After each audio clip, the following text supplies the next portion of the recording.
ሰላም ጤና ይስጥልኝ እንዴት ናችሁ እንደምን ሰነበታችሁ ለክርስትናና ለእስልምና እምነት ተከታዮች በሙሉ እንኳን ለተቀደሰው የጾም ወራት አደረሳችሁ ማለት እንወዳለን መልካም የጾም ጊዜ እንዲሆንላችሁ እንመኛለን እንኳን አደረሳችሁ እንኳን አብሮ አደረሰ ዛሬ ስለ የጾም ወቅት ቢሆንም እኛ የምናነሳው ደግሞ ከጾም ትንሽ በዛኛው በኩል ያለውን ርዕሰ ጉዳይ ነው ሆዳም ሰው ፍቅር አያውቅም ይባላል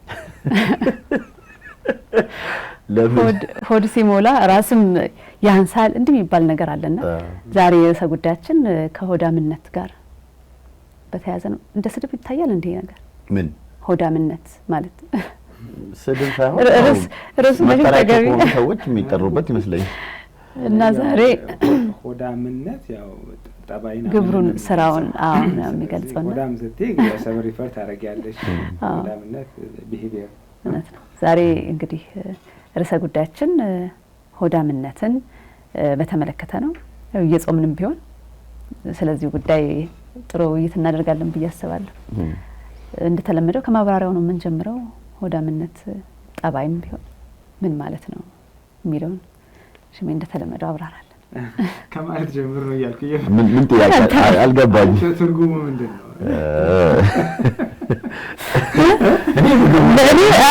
እኔ አላልኩም ስለዚህ እኔ አብራራ አልችልም ያሻገር ፈልጉ ነው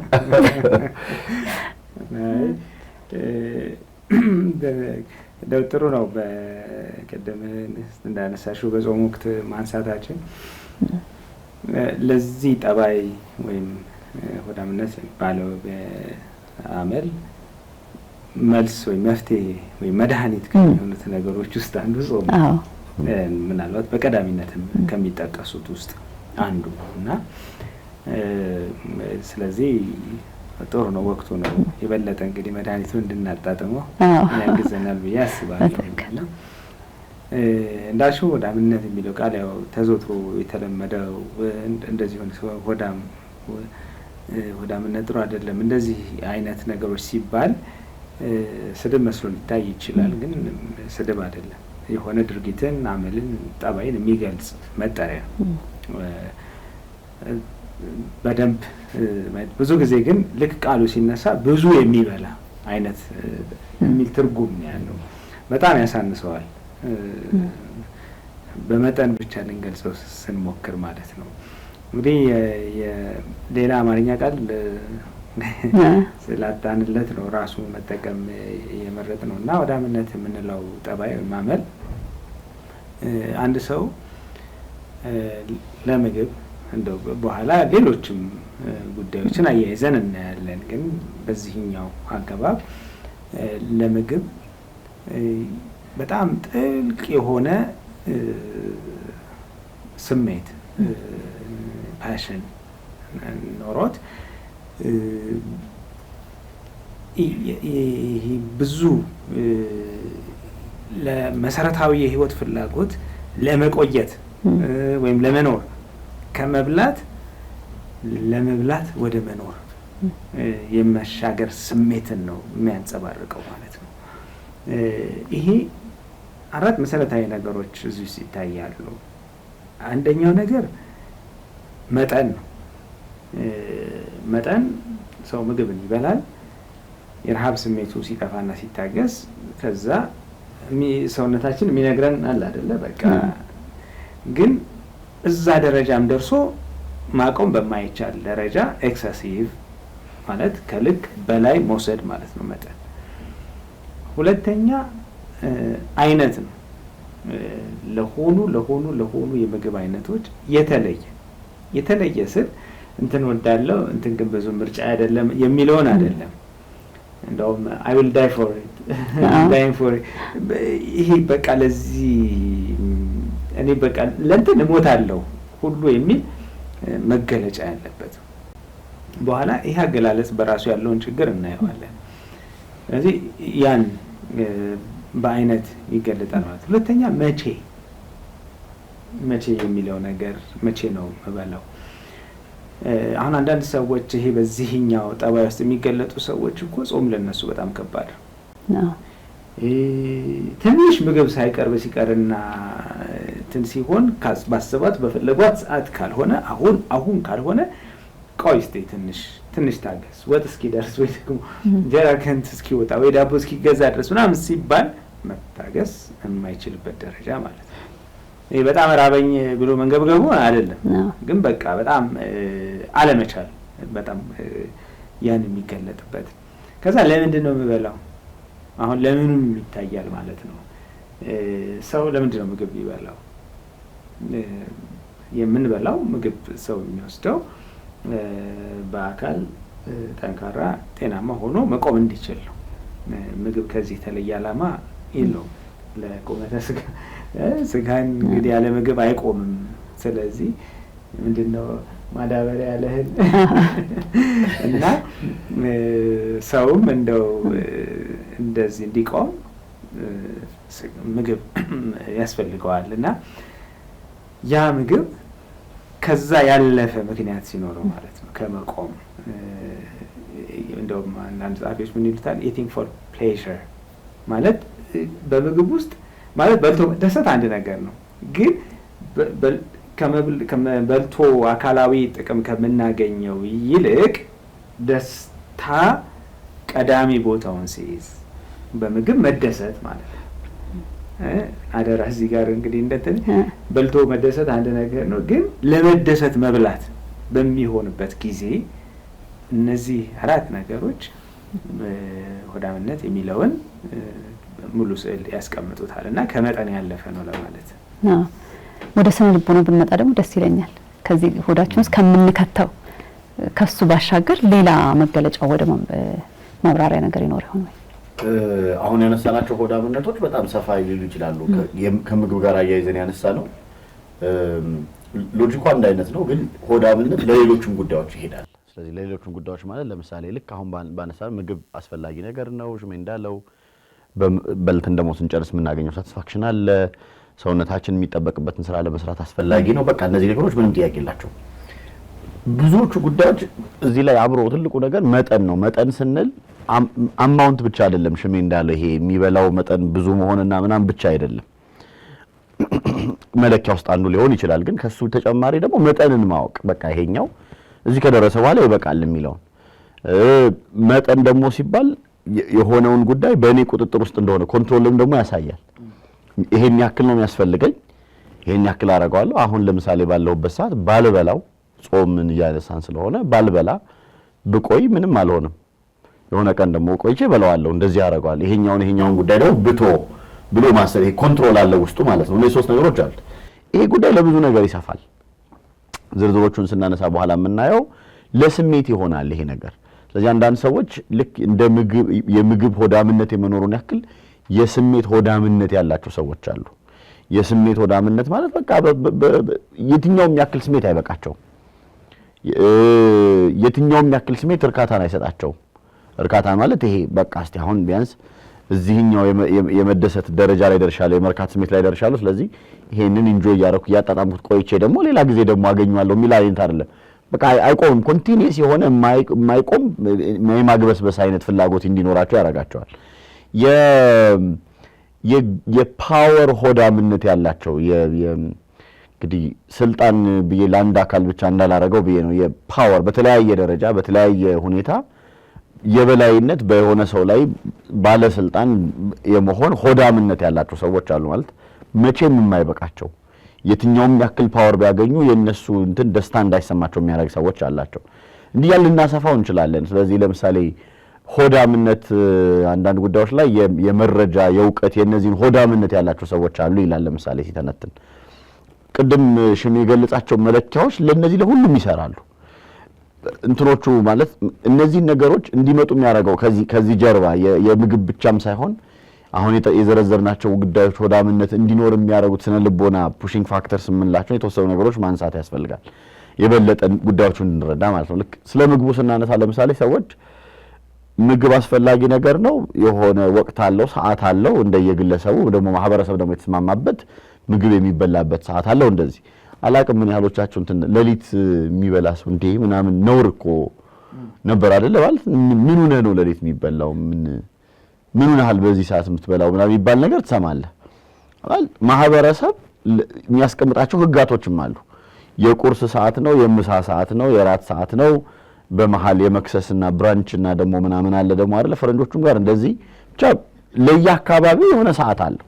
ስለዚህ ሰዓት ምናምን እንዲኖር የተፈለገበት ሪዝን ከመጀመሪያውኑ የሚበላበትን እንትን ኮንትሮል ውስጥ የማምጣት ጉዳይና የሆነ ስርዓት የማስያዝ ጉዳይ የሚፈልግ ነገር አለው ማለት ነው። የዚህ የስርዓት ጉዳይ ከምን የመጣ ነው ብለን ብናስብ በዚህ አይነት ማዕቀፍ ውስጥና በስርዓት ውስጥ ካልተገደበ መቆጣጠር የማይችሉት የሆነ ሲመጣ ሰዎችን በተቃራኒ ውስጥ የሚቆጣጠራቸው ይሆናል። ስለዚህ ያ ደግሞ እንዲሆን ፑሽንግ ፋክተሮቹ ብዙ ናቸው። ስነልቦናዊ የሆኑት ገፊ ምክንያቶቹ በጣም ብዙ ናቸው። ለምሳሌ አንደኛው ቁጥጥር የማጣት ጉዳይ ነው። በሌሎችም ነገሮች ላይ ያለ ቁጥጥር የማጣት እዚህም ላይ ቁጥጥር የማጣት ነገር ይመጣል። ስለዚህ መጠንን አለማወቅ የሚበቃል ነገር ካለመረዳት የሚመጣ ነው። ይሄ ከልጅነት ጀምሮ የሚመጣ የልምምድ ውጤት ነው ይላል። ስለዚህ በህፃንነት ልጆች በጣም እንደተወለዱ አካባቢ በነበረበት ጊዜ ሰዓት አላቸው።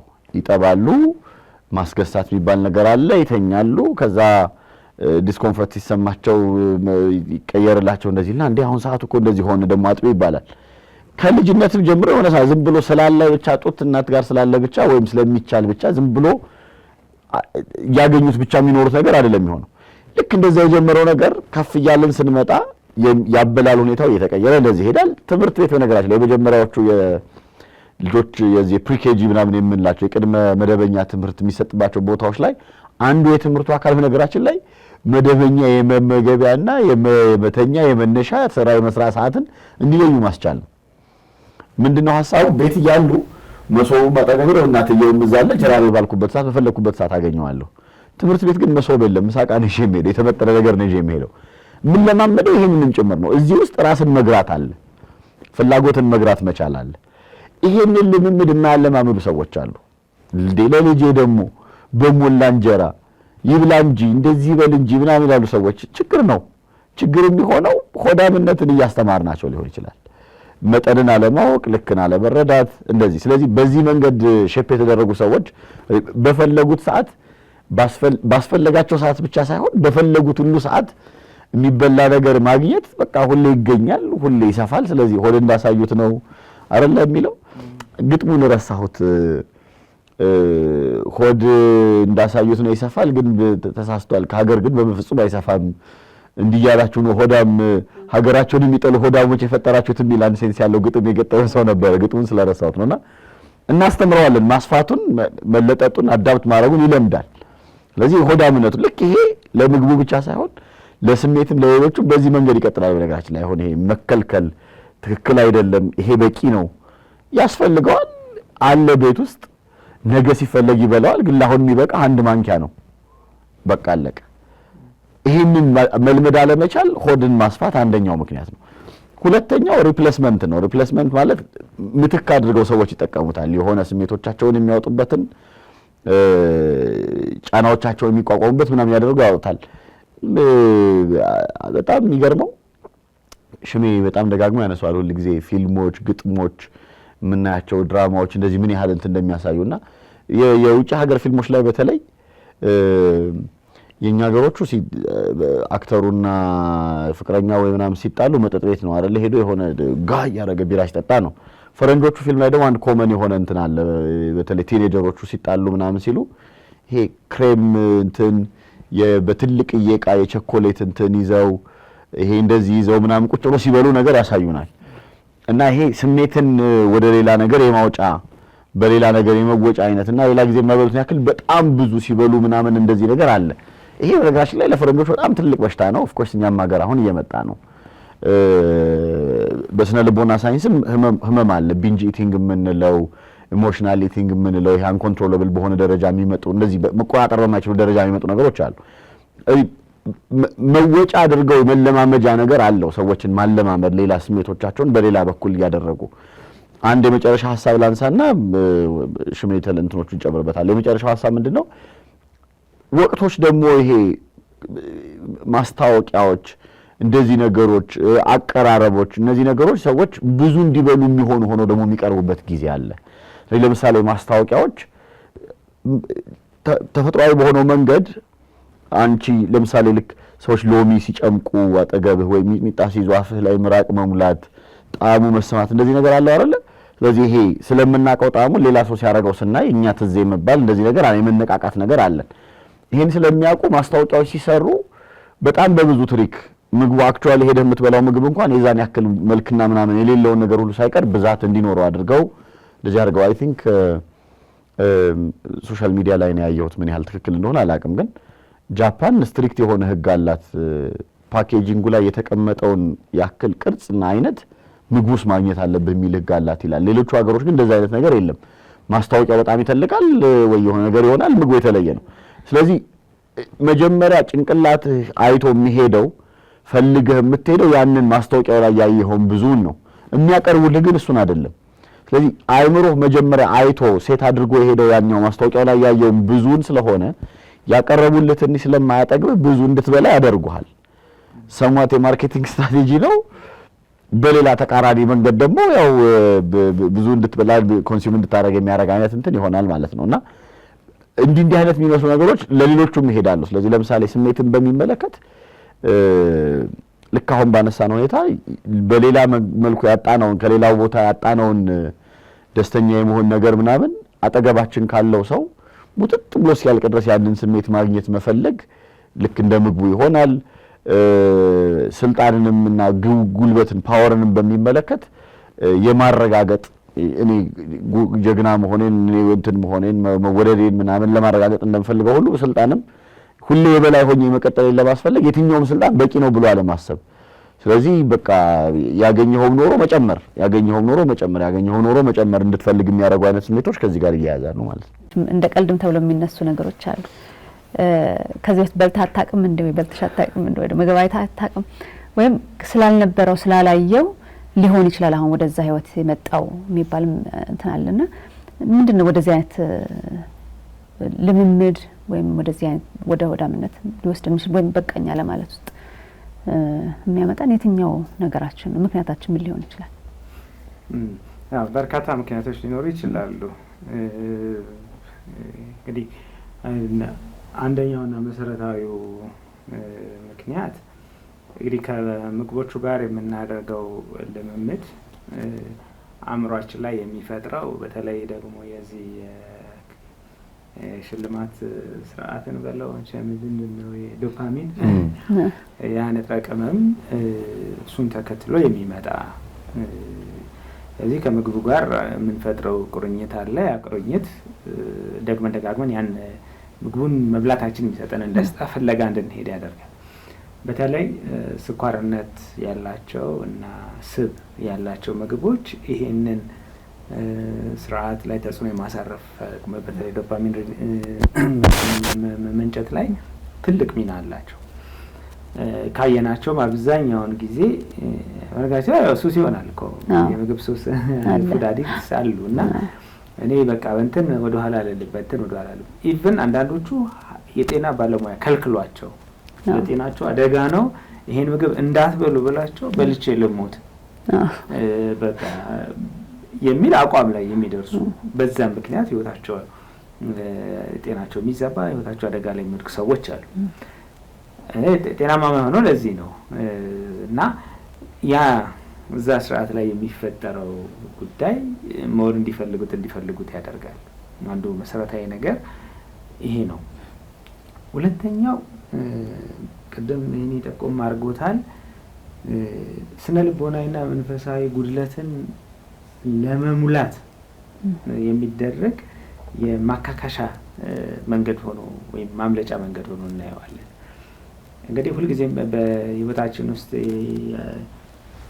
ያልተሟላ ፍላጎት በሚኖረን ጊዜ አለም ደግሞ አንዳንድ አሰቃቂ የህይወት ክስተቶች ተጋልጠን ትራውማቲክ ኢንሲደንትስ ገጥሞት በሚያውቁበት ጊዜ የሚፈጠሩ የሀፍረት የጥፋተኝነት ስሜቶች አሉ እና እነዛን ስሜቶች ተከትሎ ያው ከምንከተላቸው ጤናማ ያልሆኑ የሽሽት መንገዶች ውስጥ አንዱ አእምሮን ደንዘዝ ማድረግ አይደል እንዳያስብ እና ለዛ አንዳንድ ሰዎች እንግዲህ የተለያዩ መንገዶችን ይከተላሉ። አሁን የሲጋራው ሱስ ሌላ ልክ እንደዛ የምግብና የመጠጥ ሱስም ማምለጫ ሆኖ እናገኘዋለን። ማለት እኔ በቃ ስናደድ በምግብ ነው የምወጣው የሚሉ ሰዎች ያጋጥማሉ። ሳዝን በጣም እበላለሁ የሚላሉ በዛኛው ጫፍ የማይበሉ እንዳሉ ሆኖ ማለት ነው። አንዳንዶቹ መውጫው ያ ይሆናል ማለት እና ብዙ በመብላት በተለይ ደግሞ እነዚህ ጣፋጭነት ያላቸውን ስኳር ነክ የሆኑ ወይም ደግሞ ስብ ያላቸው ምግቦችን በመብላት ማምለጥ የሚፈልጉበት ጊዜ እና ያን ክፍተት የሆኑ ቦታዎች ላይ ተገኝቶ በመብላት በምናምን ለማካካስ የመሞከር እነዛን ክፍተቶች ለመሙላት የመሞከር ሂደቶች ይታያሉ እና ሌላው መሰረታዊ ምክንያት የሚሆነው እንግዲህ መሸፈኛ ማምለጫ መሸሻ የማድረግም ነገር ከዛ ውጪ ልምድም ሊሆን ይችላል። ማለት ያው ቅድም እንደጠቀስኩ ተፈጥሮ ነው የተጋለጥን የመጣንባቸው ያለን ልማዳችን ያ ከሆነ ቅድም ሄዲ ባለው መንገድ ኧረ ደግሞ አንዳንድ ልጆች ከምርም መቆጣጠር እንዳይችሉ ተደርገው ነው ምግብ ላይ በወላጆቻቸው የሚሰለጥኑት። ማለት በቃ ብላ ብላ ብላ አንዳንዱ እንደውም በኃይል ይሆናል ሁሉ የምናስለምደው ማለት ነው። እየተገረፈ ጨርሳት እየተባለ ማለት በቃኝ እያሉ ልጆች በቃኝ ካሉ በቃኝ። እርግጥ አንዳንድ ልጆች እንደ ሳይረፍታቸውም ሲቀር በቃኝ ሊሉ ይችላሉ። ግን ከምርም ደግሞ የሚበቃቸውን ያህል በልተው ማለት የሆነ ያህል በልተው በቃኝ ሲሉ ያ መከበር ካልቻለ በቃኝ የሚያስቀጣ ነገሩ እየሆነ ያድጋሉ። ልክን ማወቅ ሌላ ተከትሎት የሚመጣ ቁጣና ዱላ አለ። ስለዚህ ይፈራሉ ማለት ነው። በዛ ምክንያት ያለ ልምድ አድገውም አሁን ማቆም ነው የሚፈልጉት፣ ግን ማቆም ያቀታቸዋልና የመጨረሻ ማነሳው የራስን የመግዛት ወይም የሰልፍ ኮንትሮል ችግር እንግዲህ ይሄ ሁሉም ጋር ይገባል ማለት ነው። አንዳንድ ጊዜ አድርግ በል ሲለን እስቲ ከራስ ጋር ለመጋባት እና እስቲ ታመጣል አልበላም እስቲ ምን ትሆናለህ። ይሄ የሰልፍ ኮንትሮል ልምምድ ዲሌይድ ግራቲፊኬሽን የምንለው ማለት ነው። ዘግይቶ የሚመጣ እርካታ መጠበቅ አሁን በፈለኩት ሰዓት ቅድም እንግዲህ ብለናል። ሰዓቱ፣ ምክንያቱ፣ መጠኑና አይነቱ እነዚህ ነገሮች ናቸው እንግዲህ ወዳምነትን ዲፋይን የሚያደርጉት እና ካልሆነ በቃ እንደዚህ ያቅበዘብዘናል። የሚጠጣውም ነገር ሊሆን ይችላል፣ የሚበላውም ነገር ሊሆን ይችላል። እንደው ይሄ እንትን አሁን ሱስ ምናምን ሲባል ሰው አልኮል፣ ድራግ፣ ጫት ምናምን ላይ ብቻ ነው የሚሄደው። ምግብን በዛ ልክ የሚሆንበት ጊዜ አለ። እነዚህ ትናንሽ ሻይም ቡና ምናምን በዛ ልክ የሚመጡበት ሁኔታ አለ እና ካላደረግ በቃ ካልኩ ኮንትሮል አደረጉን ማለት ነው እና ይሄ ላክ ኦፍ ሰልፍ ኮንትሮል ይሄ ራስን የመግዛት ራስን የመቆጣጠር በሁሉም ሌሎችም ነገሮች ላይ አለመቻል እንደዚሁ ለመጠነ ልክን ያልጠበቀ አመጋገብ ስርዓት ውስጥ ሊከተን ይችላል። እነዚህ እንግዲህ ልክ ነው። ከዛ በፊት ግን ለተመልካቾቻችንም እንግዲህ አላችሁ ወይ እየተመለከታችሁ ነው ወይ ለማለት ነው። እናንተም እንደተለመደው ውይይት አድርጉበት። ጥያቄም ካላችሁ ላኩልን። አሁንም ከኛ ጋራ ቤታችሁ እንዲሆን ጋብዛለሁ።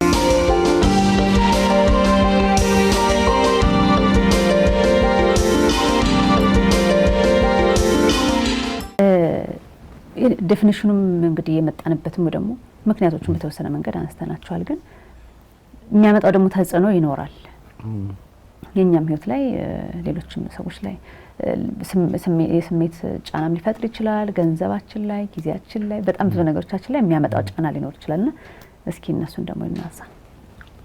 አይ ቲንክ ጫናዎቹ አሁን የዘረዘርሻቸው ነገሮች በሙሉ የሚታዩ ይመስለኛል። ስለዚህ የሰዎች ጤና ላይ የሚፈጥረውን እንትን እንዲህ ነው ብሎ እንደው የተለየ ሁኔታ ማብራራት የሚፈልግ አይመስለኝም። አካላዊ ህመሞቹ ሌሎቹም የመኖራቸውን ያክል እንደ ስነ ልቦናና እንደ ማህበራዊ ቀውስ ግን ምን ያመጣል የሚለው ግን ብዙ የሚታይ አይደለም። ይሄንን ግን መጨመር ይፈልጋል። ለምሳሌ አንደኛው ሰዎች ሆዳም ሲሆኑ አንደኛው ችግር በራስ መተማመን እና ለራሳቸው የሚሰጡትን ግምት ሳያውቁት እየሸረሸሩት ይሄዳሉ። ቅድም እንዳለ የኮንትሮል ጉዳይ ነው ብለናል። የመቆጣጠር ጉዳይ ነው ብለናል። መቆጣጠር አለመቻሌን ቀስ እያልኩ አክኖሎጂ አደርገዋለሁ። ማመን ጀምራለሁ፣ መረዳት ጀምራለሁ። በቃ ስለማልችል ነው። ከዛ ጀስቲፋይ ነው የሚያደርጉት ሰዎች። እኔ እኮ እንደዚህ ስለሆንኩ ነው እንደዚህ ስለማን ያሉ ሌላም ሰው የሚሰጠው አስተያየት አለ።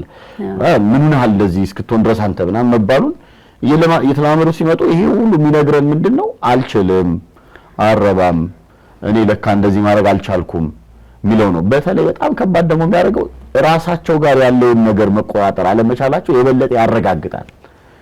የሆነን ነገር ሞክረሽ አለመቻል ለምሳሌ ተለምዶ ትምህርት ወይ ሌላ ነገር ቢሆን አናቆም መጀመሪያ አናቆም ነበር ሳትማር በፊት ስትማሪ ነው የምታውቂው እኩል ነበር የማናውቀው ከዛ ልዩነታችን የማጥናት የምናይ ሙከራ ጉዳይ ይሆናል እዛ ላይ ብዙ ፋክተሮች ይኖራሉ ይሄ ግን እያወራን ያለው ውስጣችን ስላለ ጉዳይ ነው እኔ ውስጥ ያለን ጉዳይ መቆጣጠር አለመቻሌ ከሌሎቹ ነገሮች የበለጠ በራስ መተማመኔንና ለራሴ የምሰጠውን ግምት ይሸራሽራል ምክንያቱም እኔ ጋር የራሴው የሆነ የኔው አካል የሆነው ነገር ነው መቆጣጠር ያልቻልኩት ስለዚህ ያ ደግሞ ከዛ የበለጠ አረጋጋጭ ከየት ሊመጣ ይችላል ስለዚህ አንዱ ይሄ ነው በጣም በብዙ መንገድ ራሳቸውን ይጎዳል አሁን ብዙ ሰዎች ይሄ ሰውነትን መጥላት እንደዚህ የሚባሉ የስነ ልቦና እንትኖች አሉ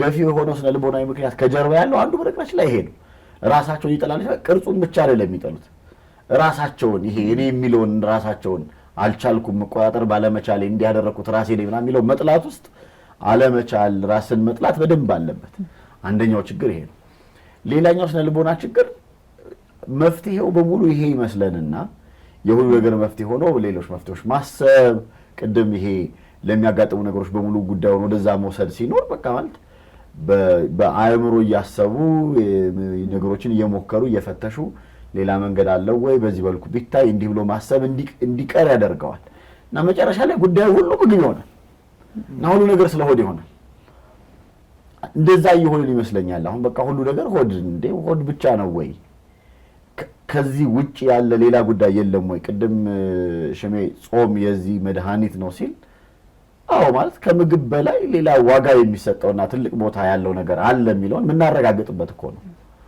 እና የሚገዛኝ ደግሞ አይደለም የሚለውን ምናረጋግጥበት ነው ይህንን ማድረግ አለመቻል በተቃራኒ ሁሉ ነገር ስለሆድ እንዲሆን ያደርገዋል በቃ ከዛ የተሻለ ማሰብ ትንሽ ከፍ ብሎ ማሰብ እንዲህ ብሎ ማሰብ ምና እየጠፋ እንዲመጣ እየደነዝን እየደሎዶመ ያንን እስካገኘ ድረስና እስከበላ ድረስ በቃ ተኝቶ ምንም እንትን የማይቸገር እንደዚህ የማይል ይሆናል በነገራችን ላይ አሜሪካን ሀገር የተደረገ አንድ ጥናት ይሄ ጃንክ ፉድ እና እነሱ ይሄ ጃንክ ፉድ የሚሉት ይሄ ጤናማ አይደለም ፕሮሰስድ የሆነ ምግብ ነው እንደዚህ ነው የሚባለው ምግብ እንዲበሉ የሚያደርጓቸው አብዛኞቹ የሚበሉት ይሄ ከሌላ ቦታ ፈልሶ የሄደው ጥቁር አሜሪካዊ ሆነው እነዚህ ናቸው የሚል ነገር አለና እሱ በሚመለከት የተደረገ ጥናት ያነበብኩ ነበር በዚህ ጉዳይ ላይ እና በጣም የሚደንቀው በርካሽ በቀላሉ የሚገኝ ብዙ እንድትበላው የሚያረጋግህ መልሶ ወዲያው እንዲናፍቅህ የሚያረጋ አይነት የምግብ አይነት እንዲሆን እንደዚህ አድርገው ሰጧቸውና ጉዳያቸው በሙሉ ስለሱ ሆነ እና እነሱ እዛ ላይ ኦብሰስድ ሲሆኑ ነጠቋቸው እና ምንድነው የሚያቀርበው ጽሁፉን ሲያነሳ ሌላኛው ሰዎችን የማደነጃ መንገድ ነው ልክ በተለያየ ጊዜያቶች ሰዎችን ቅኝ ለመግዛት ለዚህ ለማድረግ የተለያየ ስትራቴጂ ይዘው እንደሚመጡት የሆኑ ግሩፕ ኦፍ ፒፕል የሆኑ ሰዎች የተሻለ ነገር ማሰብ እንዳይችሉ የቤት ስራ መስጠት ነው መጀመሪያ መራቡን መቸገሩን ምናምን ተፈጥርባቸዋል ከዛ መራቡን መቸገሩን ምኑን ከፈጠርክ በኋላ ጉዳዩን በሙሉ ደግሞ ሆድ ታረግባቸዋል ከዛ የሆነ ነገር ከበሉ በቃ they'll be fine ያቺን የሚበሏትን ነገር ማግኘት ሲችሉና ያ ደግሞ የሆነ ነገር ሲፈጥርላቸውና ደህና የመሆን ስሜት ሲሰማቸው ቀጥሎ ሌላ ማሰብ ተጨማሪ ነገር ማሰብ መማር ማለት የሚባለው ነገር እንዲዘጋባቸው ያደርጋል እና ልክ ከመን ጋር ያያስኩት ነበር ነው ሳነብ የነበረው ምንድነው አብዝቶ ብዙ ነገር መብላት እንትን ማድረግ ብቻ ምንድነው አንዳንዴ እንትንም ማድረግ እንጂ ይደፈናል ጭንቅላት እንደዚህ ሲባል እንሰማ ነበር አይደል ምናልባት the correlation behind አናቀውም ይሄ ያላቸው ግንኙነት አናቀውም ግን ማጥናት ሊፈልግ ይችላል ግን እንደሱ ማድረግ አስፈላጊ ይመስለኛል አንዱ ግን ምክንያት እንዳልኩት ጉዳዩ በሙሉ የሆድ ይሆንና ከዛ በላይ ትንሽ ከፍ ብሎ ማሰብ እንዳትችል የሚያደርግ የሚጋርድ ነገር በደንብ ይፈጥረዋል ሁለተኛው ጫና ይሄ ይሆናል ማህበረሰባዊ ጫና አለው ማለት በጣም ትልቅ ቦታ እየሰጠ ነው ሆዳሞች እየበዙና በጣም ትልቅ ቦታ እየሰጠ ነው በመጣን ቁጥር እርስ በርስ መተሳሰብ መረዳዳት አንዱ ለሌላው ማሰብ እነዚህ ባሉ ነገሮች በጣም ሳናስባቸው እየጠፉ ይመጣሉ ምክንያቱም እኔ ማልጠግብ ከሆነ ብዙ ያስፈልገኛል ማለት ነው እኔ ብዙ የሚያስፈልገኝ ከሆነ ሌላ ለተቸገረ ከየትኛው ተርፎ ነው ሰጥ የምችለው? እኔ ብዙ የሚያስፈልገኝ ከሆነ የማልጠግብ ከሆነ መቀማት ጀምራለሁ። የሮዝንም የሽሜንም ድርሻ መብላት ፈልጋለሁ። ስለዚህ መቀማትና መብላቴን ለማረጋገጥ የሆነ ነገር መፍጠር አለብኝ። ስለዚህ ሌሎች ነገሮች በሙሉ ተከትለው የሚመጡ ጉዳዮች ይሆናሉ ማለት ነው እና ማህበረሰባዊ ቀውስ አለው። ሆዳምነትን እነዚህ ነገሮች ባስፋፋን ቁጥር እዚህ ላይ ቅድም ምክንያት አድርገን ካነሳ ነው ጋር አሁንም እነዚህ የሚመስሉ ነገሮች እያስፋፋን፣ ለምሳሌ ባህላችን ውስጥ ወደ ሆነ ቦታ ሲኬድ ሰዎች ቤታቸው የሆነ ነገር ቀምሰው ግብዣም እንኳን ቢሆኑ ሄደው ቀምሰው ከዛ ደግሞ ሰው መሀል ሲሆኑ የሚያነሱት ነገር ተጠንቅቀው እንደዚህ ብለው ጀጅመንት ብቻ አይደለም። ይሄ ማለት ሰዎች ምን ይሉኛል የሚለውን መፍራት ብቻ አይደለም። እኔ የምረዳው እንደዛ ነው። ይሄ ግል አመለካከቴ ነው። የምረዳው ራስህን መግዛት መቻልህን ማሳየትህም የማህበረሰብ እሴት እንዲሆን በእንዲህ አይነት ቦታዎች ላይ ሁላችንም እንደዛ ስናደርግ በጥንቃቄ በእንደዚህ ሲሆን በጣም በቃ ማለት የተቀረጽን የምንሄድበት መንገድ ሰዎችን እየቀረጽን የምንሄድበትን መንገድ ላይ ዋጋ ስላለው ነው። ያንተ እንደዛ ማግበስበስ ብቻ አይደለም። ያንን አታስለምድ ለሰዎችም ያንን እንዴት ይዘህ በአደባባይ ትወጣለህ ምናምን ብሎ መንገር አለ። አሁን እንደሱ አይደለም። እንደ አንድ ኮንተንት ማህበራዊ ሚዲያዎች ላይ ይቻላል፣ ቲክቶክ ላይ እንደ አንድ ኮንተንት ይሁን ትሪሙል የሆነ ነገር እንደዚህ ያግበሰበሱ መብላት ውድድሮች ብዙ የመብላት እንደዚህ አይነት ኢቨንቹዋሊ ሆዳምነት ኖርማላይዝ ያደረግን ነው። ምን አዲስ ነገር አለ እንደዚህ መብላት እንትን የሚያስደርግ ከሆነ ምናምን ያመጣን ጭምር ነው እና እንደ ማህበረሰብ በጣም ብዙ እንትኖች አሉት። ቅድም ያነሳናቸው የዚህ የስሜት የስልጣን የምናምን ሆዳምነት በቀላሉ ከዚህ በሚነሱ ጉዳዮች ለምግብ ለምናምን ካነሳናቸው ጉዳዮች የሚለዩ አይደሉም። የስሜቱም የሌላውም ሆዳምነት ፍቅር የሚባለው ነገር ያለው ቦታ፣ ሌላ ሰው ስሜት የመጨነቅ ሌላ ሰው ማሰብ፣ ጉልበት በቃ ሁሉን ነገር እኔ ማድረግ እችላለሁ የሚለው በጣም የተለየ ስሜት፣ ሌላው ምንም አያመጣም የሚለው ስሜት፣ ስለዚህ ለህዝብ ማሰብ፣ ሌሎች ሰዎች መጨነቅ፣ ሌሎች ሰዎች ስሜት መረዳት፣ ይሄ ኤምፓቲ የምንለው በሌሎች ሰዎች ቦታ ላይ ሆኖ ማሰብ፣ እንዲህ ነገሮች በሙሉ እንዲጠፉ የሚያደርጉ ነገሮች ናቸው እና ሆዳምነት አግበስባሽነት ሌላ ነገር ይዞ ይመጣል። ከዚህ በፊት ያነሳነው ይሄ ብሬም ሽሜም ደጋግመው የሚሉት ይሄ ኮንሱም ማድረግ በቃ ሁሉን ነገር መዋጥ መሰልቀጥ መፈለግ አለና ሌላ ጣዖት እናቆማለን። ሰዎች የሚገዙለት የትኛውንም ጉዳይ የሚገብሩለት አስፈላጊ ነው ብለው የሚያስቡትን ነገር የሚያደርጉለት የሆነ ነገር እንፈጥራለን እና ከዛ ያለፈ ብዙ ነገር ማሰብ ምናምን የሚባለው ነገር የሚጠፋብን እንድንሆን ያደርገናል ብዬ አስባለሁና ጫናዎቹ እነዚህ ይመስለኛል የተወሰኑት ጫናዎች። ሌሎች ጉዳዮቻችን ላይ ራሱ ቅድሚያ እንዳንሰጥ ያደርገናል አይደል? እሱንና ሆዳቸው አምላካቸው ነው የሚለውን የምታነሳልኝ በጣም ፈልጌ ነው። በጣም ትልቅ ነገር ነው ማለት እዚህ ሆድ ላይ ቁጥጥር ስልጣን መያዝ ብዙ ነገሮችን መቆጣጠር ያስችለናል። ምክንያቱም ብዙ ነገሮች መግቢያ እሱ ስለሆነ አይመስልም አይደል? አሁን ዶክተር አነሳሽው አንፃር አሁን የሰው ልጅን ውድቀትን ስናይ የውድቀቱ መነሻ መብላት ነው። የበሉበት ምክንያት ሌላ ቢሆን ግን በመብላት ነው ያንንም ፍላጎት ለማሟላት የሞከሩት እና በቃ የሰው ልጅ ውድቀትን በሚጀምረው እንዳይበላ የተከለከሉም በመብላት ከዛ እንግዲህ በቃ ኢንትሪ ማለት እኮ ነው። በቃ ጥፋት በሆድ ነው የገባው። ምን ያለ ከዛ በመለስ ፍትወት የስጋን ፍላጎትና ስሜት መቆጣጠር አለመቻል ከጥጋብ ነው የሚመጣው አንዱ መሰረታዊ ምክንያት የሚሆነው ማለት ነው እና የብዙ ያው ለዛው ለመብላት አይደለ ሰው የሚጋደል አንዱን የሚነጥቀው ቀደም እንደተባለው በቃይ ማለት አለመቻል፣ ልክን አለማወቅ፣ እዛ ላይ ቁጥጥር ማጣት ስግብግብነትን ያመጣ የለ ስስትን ያመጣ የለ እንከለክላለን። እንደገና አግበስብሰን ደግሞ አይበቃንም። ማጋራት ደግሞ አንፈልግም፣ ሊጎልብኝ ነው። ስለዚህ ብዙ ነገሮች ከዛ ነው የሚመጡት። እንግዲህ መቼም ሆድ ፈጣሪ ሰጠን ልዩ ስጦታ ሰውነት አካል ነው። ምግብም እንግዲህ ስጦታ ነው እና እነዚህ ስጦታዎቻችንን ግን በአግባቡ መጠቀም ካልቻል በአግባቡ ካልሰራንባቸው እርግማን ይሆናል።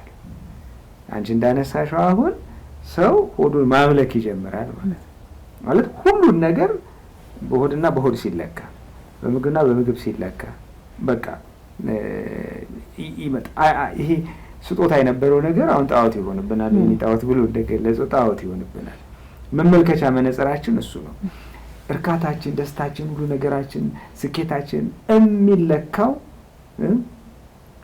በምንወስደው ነገር ይሆናል ማለት ነው እና በሆድ መለካት ሲጀመር፣ ለሆድ መስራት ሲጀመር፣ ስለ ስራ ባለፈው አንስተናል። ሰው ለመብላት ይሰራል፣ ግን የሚሰራው ለመብላት ብቻ አይደል። ማለት ሰርተን በምናገኘው መብላት የምንችልበት ነገር ይመጣል፣ ግን የስራ ትርጉሙ መብላት ይሆናል። እኔ ሁሌ ሰራተኞች ሳሰለጥን አደራችሁን ስራችሁን እንጀራ ይብላችሁ አታሳንሱ። የእንጀራ ጉዳይ እንደሚያሳንሳችሁ ማሳነስ ከዛ ያለፈ ነው የስራ ትርጉም። ሰርተን እውነት ነው እንበላለን። ላት የሚፈልግ ያው የሚጣፍጠውን ደግሞ በጣም የላባችን ግን ስራ ከዛ ያለፈ ትርጉም ነው ያለው። ግንኙነታችንም ከዛ ያለፈ ትርጉም ሁሉ ነገር ማለት ነው እና ይሄ በጣም ትልቅ ተጽዕኖ ነው የሚያሳርፈው ጤናችን ላይ እንደተነሳው ነው። ቀደምም ጠቆም ለማድረግ ሞክሬያለሁ።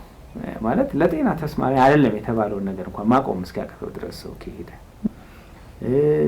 ብዙ ህመሞችን ከተመለከትናቸው ከምግብ ጋር እያያዛል። ጤናማ ካልሆነ የምግብ ስርዓት ጋር እያያዛል። ቦርሳና ኪሳችንንም ይጎዳል። አንዳንድ ሰው እንግዲህ ስጋ ኪሎ ስንት እያለ ነው ታስታውሹ? በስመ አብ ወልድ ጠፍቶ እንዳይቆጠርብሽ ስንት ላይ እንደተገዛ ራሱ እና በቃ ይበላል ሰው ለስጋ ምን ይሞታል እንጂ የትም ቢሆን ይላል የትም ቢወደድ አለቀውም የሚል አቋም ያለው ሰው ታያለሽ። ሌላውን ነገር ጎድቶ አንዳንዱ ሰው እኮ ቤተሰቡን ራሱ ጎድቶ ማለት ቤተሰቡን አስብርጎ እሱ ቆርጦ ይመጣል ማለት ነው። እንግዲህ ስጋ 4500 ወራ ብሎ ኪሎ ሲሸጥ ነበር አሉ። እንግዲህ ከየት ተነስቶ እዚህ ጋር ሲመጣም አለ በቃ ምንም የፈለገ ይሁን ለዛ የትኛውን ዋጋ ከፍላለህ ይላል። ኬስንም ቦርሳንም እንግዲህ ይጎዳል፣ ምድራችንንም ይጎዳል። ብዙ ኮንሱም ባደረግን ቁጥር መቼም ወይ እጽዋቱን ነው ወይ እንስሳቱን ነው አይደለም የምንፈጃቸው እጽዋት ምድርም ደግሞ ያንን ፊት ለማድረግ ምርታማነቷ እየቀነሰ ከባድ የቦታው ላይ የምንሰማቸው ከባድ ምድር ለምነት ማጣት ምናምን ብዙ ነገሮች ብዙ ኮንሱም ከማድረግ የሚመጡ ናቸው።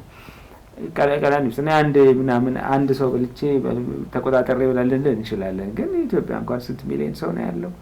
ያንዳንዱ ላይ ያንዳንድ ግራም ለውጥ እኮ ያንዳንድ ግራም ለውጥ በሚሊዮኖች ነው እንትን ኢምፓክት የሚያደርገው። ዓለም ላይ ደግሞ እንግዲህ በቢሊዮኖች የሚቆጠሩ ሰዎች አሉ። ስለዚህ ምድራችንንም ነው ተጽዕኖ የምናሳርፈው እና እኛ እንድንወስደው የተፈጠረልን ነገር እሱ እኛን ሲወስደን እኛን ኮንሱም ሲያደርገን ሀሳባችን፣ ስሜታችን፣ አካላችን ሁሉ ነገራችን ለምግብ ተገዥ ሲሆን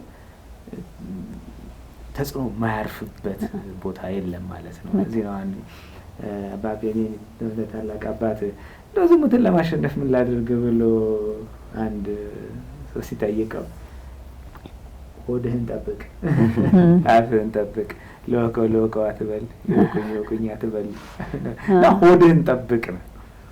እና ሆድን መጠበቅ ብዙ ነገሮችን ብዙ ጥፋቶችን ይጠብቅልናል። በጣም እያጠናቀቅን ነው እና ወደ ናብሌስ ወደሚለው ሀሳብ እየመጣን ነው።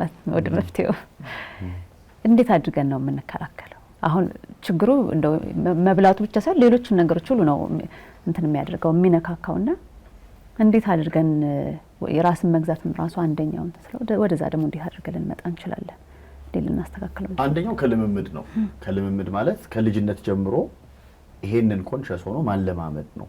ሆዳም እንዳይሆኑ ልጆቻችን መስራት ይፈልጋል። የሚያስፈልጋቸውን ያክል ማቅረብ ጥሩ ነው። ሲበሉም በቃኝ ሲሉም ጥሩ ነው። አንዳንድ ጊዜ ቢቀርባቸው ደግሞ ምንም አይሆኑም የሚለውን ማወቅ ጥሩ ነው። ቢቀርባቸው ማለት የሆነው ነገር ሁሉ ነገር ሁሌ እነሱ በፈለጉት ሁሉ ልክ መሆን አለበት የሚለውን ነገር መለማመድ ያለባቸው ማለት መሆን የለበት የሚለው ማለማመድ ነው።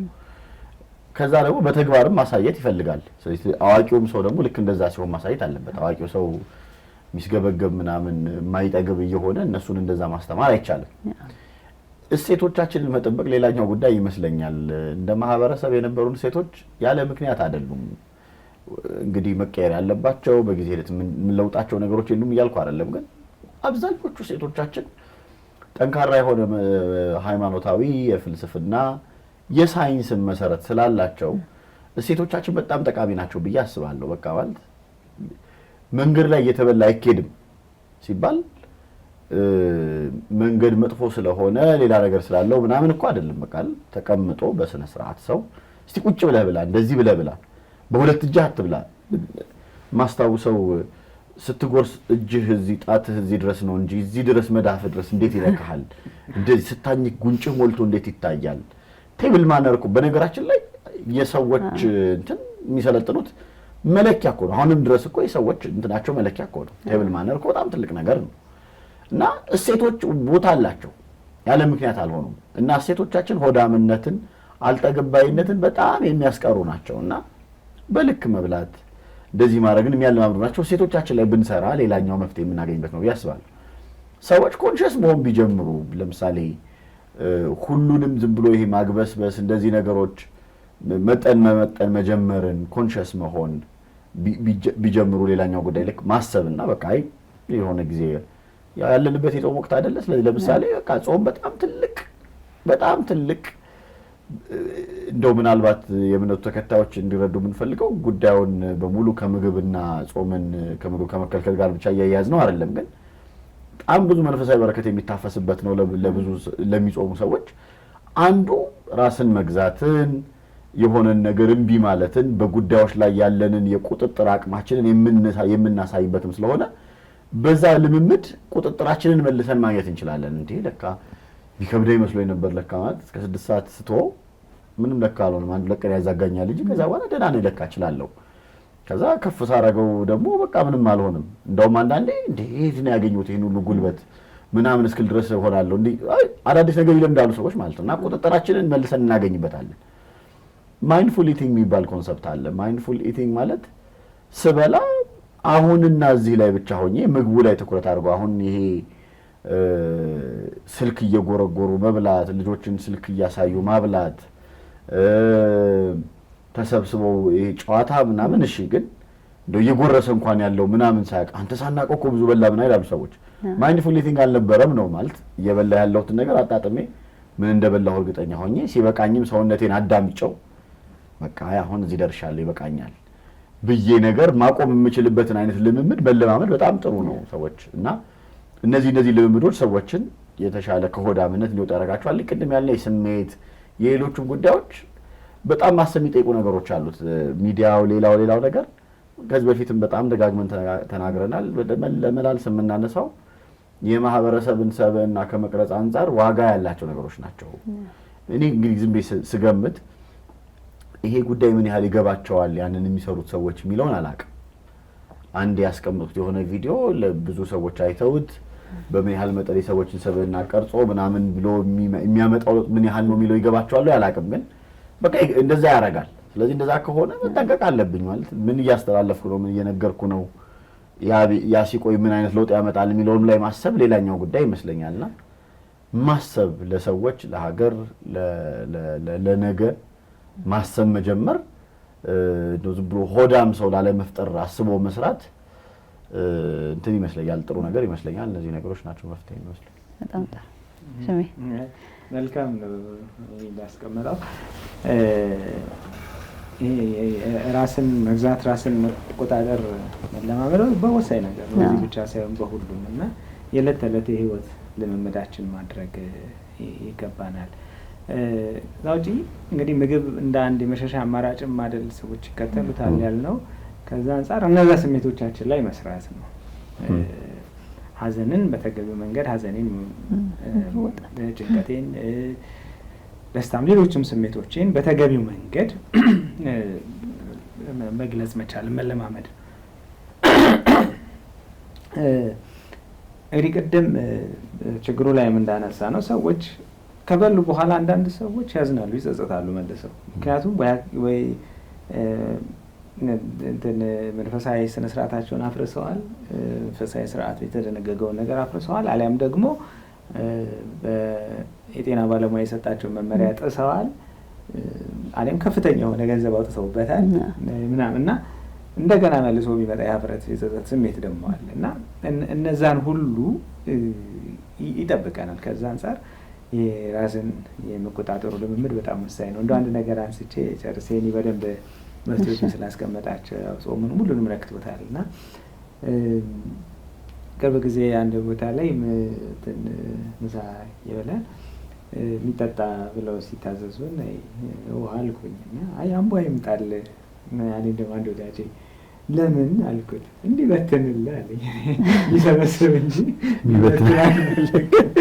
ለመበተን ለምሳሌ ማለት ያው ጠግቤ በልቼ ከዛ በኋላ እንዲበትንልህ እኮ እና እኔ አሁን አንዳንድ የምግብ ባለሙያዎች እንደውም ከምግብ ጋር ውሃ ሪኮመንድ ያደርጋሉ። ለምን የምንወስደውን መጠን ያሳንሰዋል ማለት ውሃ እየጠጣ የሆነ ሰው እንግዲህ መቆጣጠር ካለመቻላችን የተነሳ ውሃ እየጠጣ መብላት የሚወስደውን የምግብ መጠን ነፍሳቸውን ይማረው ፕሮፌሰር ምትኩ በላቸው በጣም የታወቁ ሰርጅን ናቸው እና ከሰሯቸው ኢኖቬሽኖች ውስጥ አንዱ የጨጓራን መጠን ማጥበቢያ ነው። የጨጓራን እና ለምን ልክ የሌለው ውፍረትን ለመከላከል ሰዎች ገቢውን መቆጣጠር አለባቸው። አንዱ ብቸኛው አይደለም፣ ገቢውን መቆጣጠር ነው። ለዛ ደግሞ በራሱ ኮንትሮል ማድረግ ያቃተውን ሰው የጨጓራውን ሳይዝ የሚያጠብበት ቴክኖሎጂ ነው የሰሩት ማለት ነው። ስለዚህ ልብላ ቢል እንኳን በቃ ያው ከዛ ልክ በላይ መሄድ አይችልም እና እስከዚህ ድረስ በመሳሪያ ተደግፈን ጨጓራን እስከ መቆጣጠር ድረስ መሄድ አይጠበቅብንም። ራሳችንን መግዛት፣ ራስን ልክን ማወቅ መለማመድ በጣም ወሳኝ ነው። ምክንያቱም ሆዱን ከተቆጣጠረ ሰው ብዙ ጥፋቶችን መቆጣጠር ይችላል። እውነት ነው። በጣም እናመሰግናለን። ተመልካቾቻችን እንግዲህ ይህንም የጾም ወራት ራሳችን በመግዛት አሁን የተነጋገርነው እናንተም ደግሞ ቤታችሁ ሆናችሁ ይህን ነገር ባስተካክለው የምትሉትን ነገር በሙሉ እያደረጋችሁ የምታሳልፉት ወቅት እንዲሆንላችሁ እንመኛለን። ሰላም ቆዩ።